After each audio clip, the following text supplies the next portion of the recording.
Where do you stand on this? I think it's an absolute right. We have to do it as parents because, for me, it's one of the prime parental responsibilities to keep your child safe until they reach the age of 16 or whenever they choose to leave home.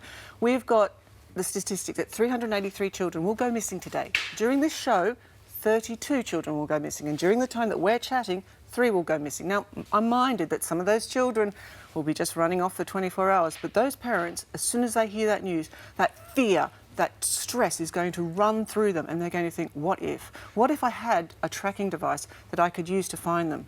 And I don't want to be a what if, and I need to protect my child, but I'm going to do so in a proactive way. I'm going to sit her down and say, listen, this is what we're doing. If you've got to be comfortable with it. I'm going to know where you are. And if you go somewhere outside the zone that you're allowed to go, then you need to come to Mummy and tell her. So that is physically setting up a technology boundary, if you like. Well, yeah, it is, because I think that children now are more vulnerable because they can access the global internet than they were when they lived in streets where they played in the streets.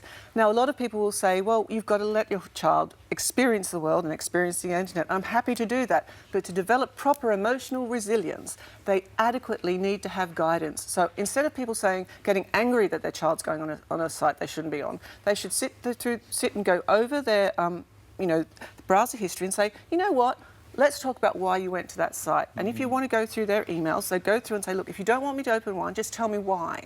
And I think that's really critical. And I think that the statistics that 65% of parents have checked their children's browser history shows that there is a worry out there. So what I want is to be able to have, and I will get one, when my child lives with me, because I'm divorced, and when she's with me, and as she grows up, I'm going to be able to have a device that can keep track of her. And I'm aware and I'm minded that it won't be in her cell phone, because cell phone is currency. So when somebody gets their cell phone stolen, they're gone. So how are you going to track your child?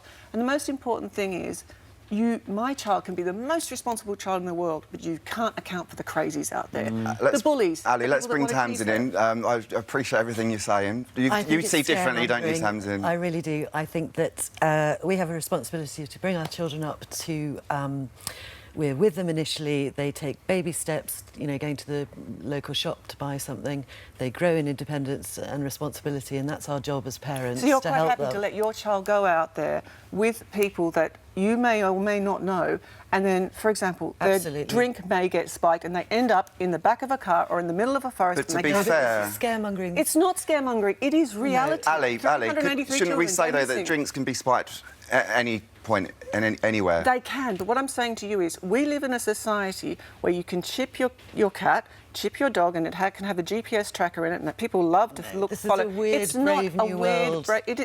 We need to engross it. We can't just put out because you don't want them being knocked down on the street. We can't just ignore this brave new world. Your dogs because somebody of dangerous feral dogs. Can I make a quick point here? Why now?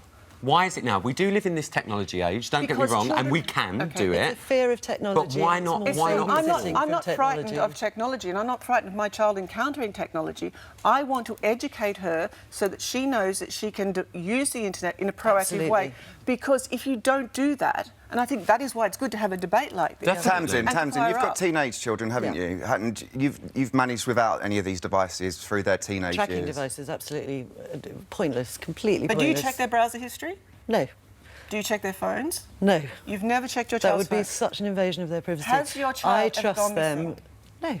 Right. Have you ever been in a shopping centre when your child was young? Of course, we've all had that. Okay, and that momentary take that fear, and then you find them, because the majority of people are kind, thoughtful, careful, look out for children. They are not sort of going to shove people in vans. What worries me is when I walk down the street and I see people ignoring an old person that's seriously in trouble, or a child that's wandering a bit aimlessly, and you think, hang on a minute, do not we have a responsibility as a society? But I need to be that person. That's my job. You'll probably like to hear this. We've had a poll going on this morning, and 87% of our viewers have said that they would track their child. Really? Now, I'm surprised at that. I'm surprised it's so high. So sad. I am surprised it's so high. But let's be honest, Ali, let's be honest here. Yes, we do live in a technology age where it is easy to do this. We can track each other's phones. We can track where someone is, and I do think that has its major advantages. But Tamsin, you feel that, like you say, it is a complete invasion of privacy. I think it's an invasion of privacy. If your I child think it's doesn't know. scaremongering.